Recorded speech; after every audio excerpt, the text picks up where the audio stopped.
So good morning again. It's so wonderful to be here on this lovely end of August day. And I love how my app on my phone is always wrong. The weather is always more beautiful than it says it's going to be. I think it's an algorithm that's designed to delight. So, anybody recognize that title? Okay, well, you will by the time I'm done. My story today starts with stumbling upon a book in the late 80s called The Starseed Transmissions by Ken Carey. And Islands of the Future is the title of chapter 9, just so you know where the heck that came from. I was thinking a lot about a timeline, right? Because we're on this continuum of awakening, which thankfully doesn't have like an expiration date on it. You can never miss this bus or this train or this boat or however you awaken. And this chapter begins in the late 80s. In the mid-80s, I also stumbled into, perfectly, a Center for Spiritual Living, which had a different name at that point, and learned about the science of mind and spirit. And there was a book I was reading at the time also that was called This Thing Called You, which I'm going to share a little bit more from, actually, at the end of this time with you this morning. This book was a book that I was reading in my mid to late 20s that had what we sometimes call prophecies, but they were visions of the future for humanity. And one of the things that really captivated me was this phrase where it said, where there is neither guilt nor shame, fear nor blame, but only the loving expression of truth. And I continued to happen on more material that just fed my spiritual curiosity, asking the big questions. Why are we here? What does this all mean? I went into a record store. Okay, so I'm going to really date myself here. We're still talking late 80s. Peaches on Sunrise Boulevard in Fort Lauderdale, where they used to sell LPs, and now we had graduated to cassette tapes, right? That's the period in history I'm talking about. And with the same sort of mystery, I happened upon this cassette tape of this hip-hop and rap group from the UK called Gentlemen Without Weapons. And on the back of that, the cassette where the song list was, one of them was called Islands of the Future, and the next song is called Transmissions. I'm like, whoa. There were those kinds of synchronicities happening all the time. I was a person who started to ask those questions, and the universe started to answer them. That's how life works. It's how it has worked and will continue to work for every one of us. So I'm driving around in my new car. I got my cool job. I work in North Miami, and life is just awesome. And I'm listening to this rap music about islands of the future. And they added this line, and the true expression of love. So let me tell you a little bit about what islands of the future were described as. And if you want to, you can go ahead and get the book. They are islands of the future in a sea of the past, centers, communities of healing, transformation, and preparation for humanity's awakening. Okay? Of conscious living, with environments that support psychological and spiritual growth, offering understanding and connection, where we support one another in taking complete responsibility for our own awakening. Does that sound familiar? I think so. So I used the word stumble earlier, and really I think there's something so perfect about stumbling, right? If it's all spirit, if it's all intelligence, if it's all good, then stumbling is good too. Remember the stories at those times of Shirley McLean? She walked into a bookstore and a book fell off the shelf and like hit her on the head or landed in her hands or something. It was that time. And it was that kind of experience. So here I am. I found a center that's teaching the science of mind and spirit. I also found recovery, by the way. That's how that all started. The gift of being lost and getting found. And then these other books and tapes and things that just kept coming, confirming you're on the right track, that you're not nuts. There really is something here, confirmations along the way. So at the end of that chapter, it says, with stillness in your mind and silence in your heart, enter into the presence of true identity, where there is neither guilt nor shame, fear nor blame, but only the loving expression of truth. And of course, the songs from the UK added, and the true expression of love. That stuck with me. It spoke of a place that seemed far off where people would be like that. I'm sure many of you had this experience over the years of being like the one weirdo in your whole crowd who was reading these strange books, right? I remember, because I moved back up to Vermont shortly after that, conveniently right before Hurricane Andrew. I mean, intuition is a good thing. So I tote these books with me. I got my Science of Mind books, and I got my, my New Age Visionary, What's the Future Going to Be Like books, all in tow, sitting in a coffee house somewhere, wondering, what will it be like? How old will I be when that happens? And I remember that those answers kept coming. The books kept coming. You know which ones. For me, the time period was the Celestine Prophecy, and my mom gave me The Road Less Traveled by M. Scott Peck. So I'm getting psychology, I'm getting spirituality, I'm getting really tangible stuff, I'm getting stuff that's impossible to understand, but keep coming back, right? But each thing was an answer. And what also happened is that the number of weirdos reading such books multiplied. And I soon found that I was not alone any longer. And this prediction in this book says that these islands of the future in a sea of the past will grow more and more numerous and more commonplace. And as time goes on, some people will have their entire lifespan take place within these centers. Those are the people who grew up in this teaching who are now, leading it. Thank goodness, right? And they're the children of today who will be the leaders of tomorrow. So what that gets me going on is realizing, yes, we're on a continuum. There has been a path and a process of unfolding. And sometimes we can feel like we're the kid sitting in the back seat going, are we there yet? Or another thing I learned from some of my other buddies was don't give up before the miracle. Because you look around you and you think, oh my God, is it ever going to work? Did we screw it up? Did we miss the boat? Did we not do enough soon enough? Is there any hope? Do you know, and I'm going to read this at the end of my talk, there are some words just like that in This Thing Called You from Ernest Holmes, published in 1948. Yeah, we have some more work to do. So, islands of the future, including places like this. Then Greg Braden starts, cranking out all kinds of interesting stuff in the 90s and the 2000s about a new world.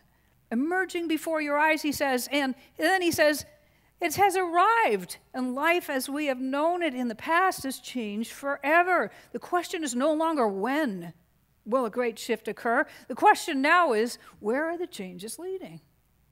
And this one, this is Eckhart Tolle, and it's also biblical. So, okay, 2,000 plus years ago, they're talking about a new, good things take time.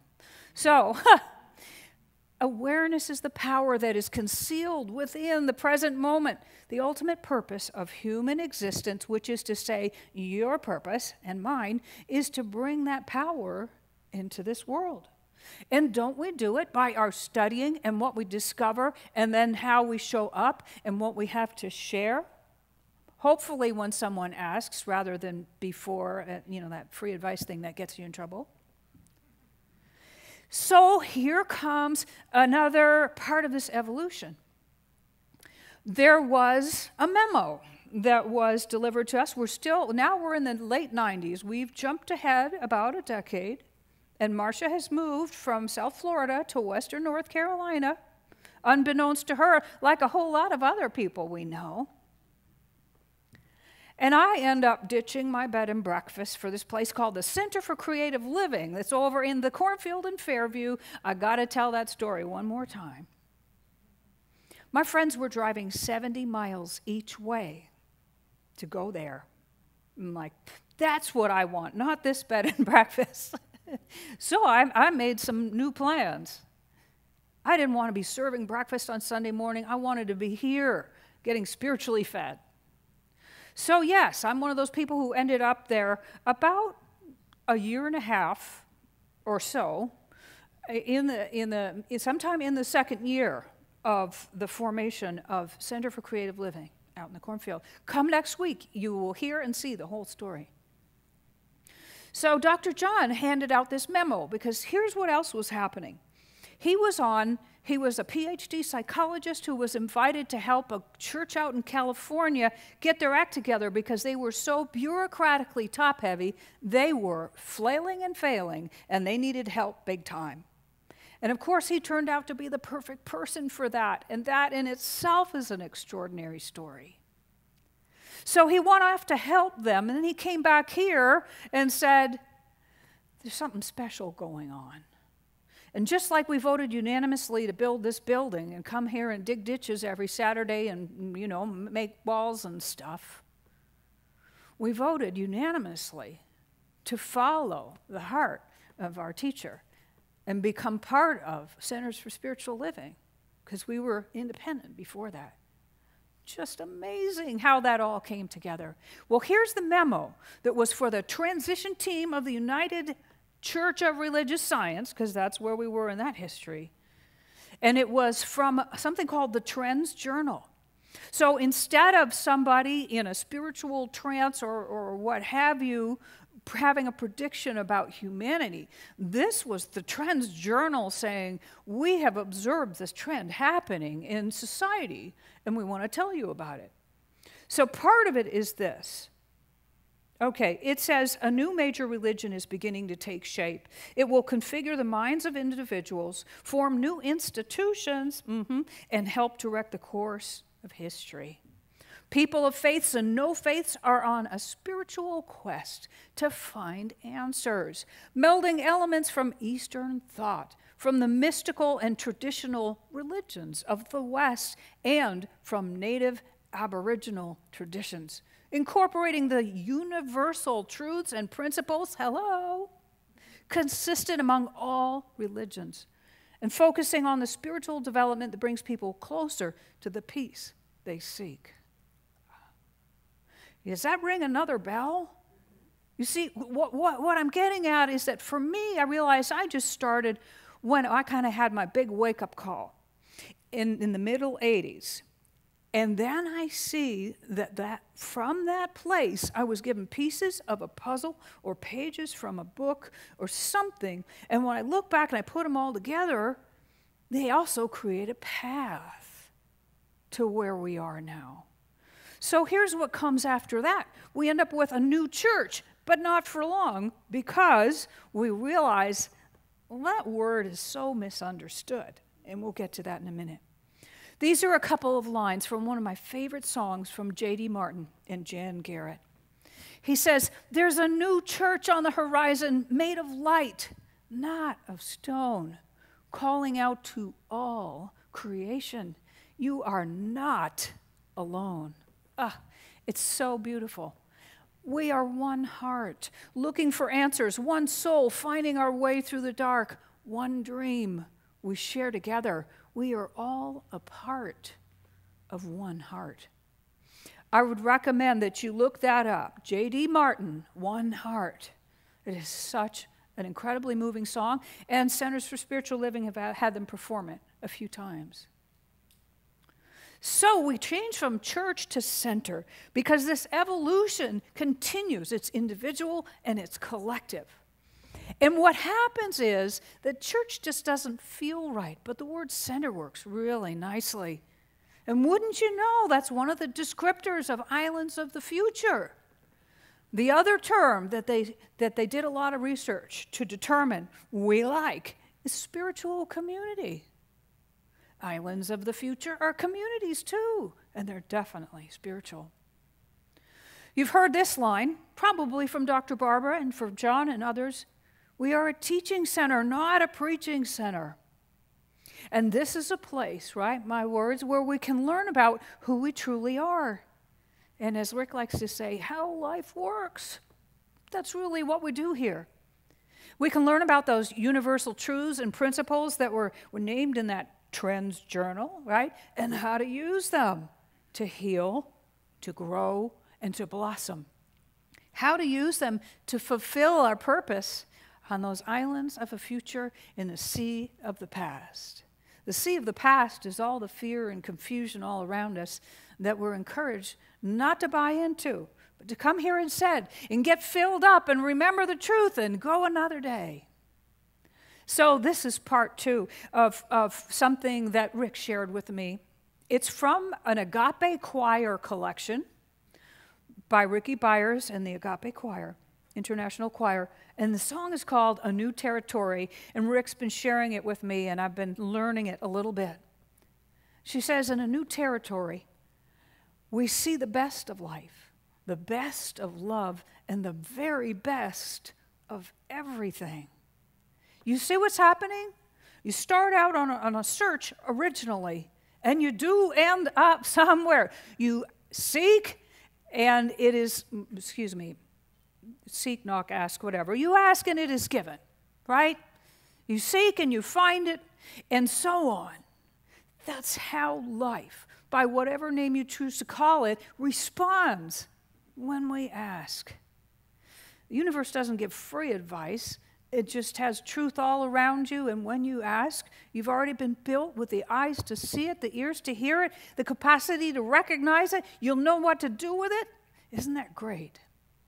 And so here's something else. I love this. They share this piece from Zig Ziglar when we become ministers and we start on this pathway of supervision, which is it's about 10,400 and some hours before ordination. This is from Zig Ziglar. He says that we can move from surviving, right? Does this sound like your journey through your spiritual questing and perhaps through some of this teaching and application?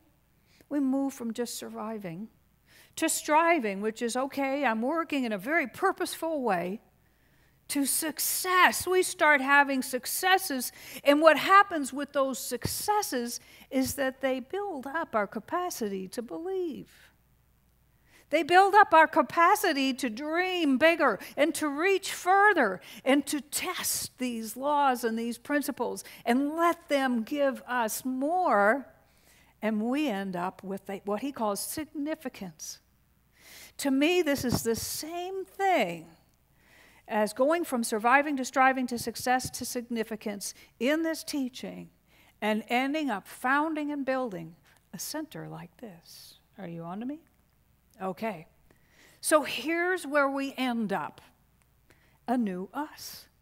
A new us where the students that we were become the teachers of tomorrow. We don't want you to just come to classes because we need to check a box that we had one and somebody showed up. The whole purpose of this is awakening to magnificence that's in each and every one of us. And in turn, tapping into and actually realizing more of possibility, which is infinite. It really is. So with them, we carry on the legacy of this beautiful center, bringing the teachings of the science of mind to as many people as possible. Whose dream was that? I know from my ears and my heart, that was what Barbara said, that she wanted to have happen. Bring this teaching to as many people as possible. And she did just that. And we do that simply by being proof of them in all that we are and all that we do. You know You start to smile more. You have fewer financial problems. You get the better job, the bigger piece of cake, whatever it is, the better deal on a car, the amazing home you find, the wonderful development in your life. And your friends say, how did you do that? And you said, well, sit down, right? I'm going to tell you that all I did was to imagine and to believe and to envision and to trust and to act as if and to let go and get out of the way and stay out of the way and accept the gift of something more. That's what we did. So it is a timeline. It is an evolution.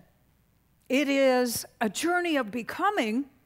And of course, we move from student to teacher. And then something interesting happens, and we're back in the student chair again to learn more about that. And then we hop back into the teacher chair. The point is that it never stops.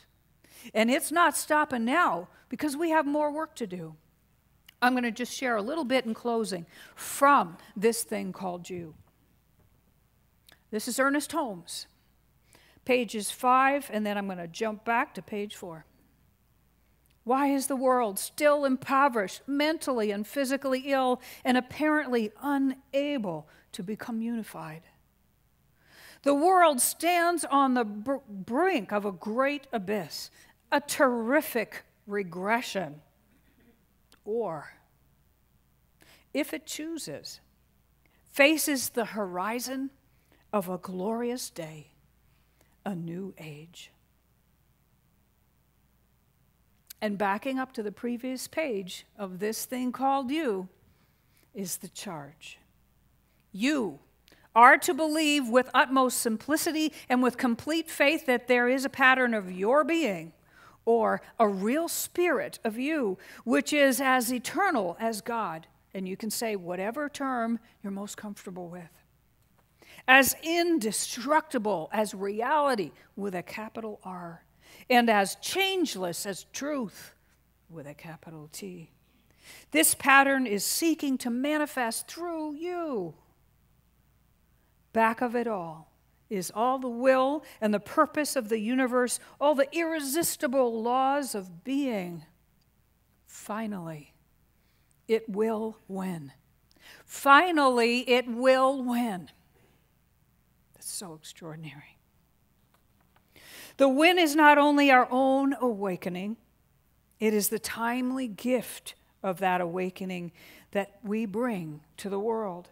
The part that each of us plays in the bigger unfolding. Yes, we have more work to do, and it is the most magnificent work you have ever done or will ever do. So much fun. Full of so many gifts, it feels like play. You'll want to do it more. Let's do it together. Let's carry the torch a little further. Let's bring home a win for love. Because that's who we are. That's the purpose of this journey, is to bring home a win for love. Namaste.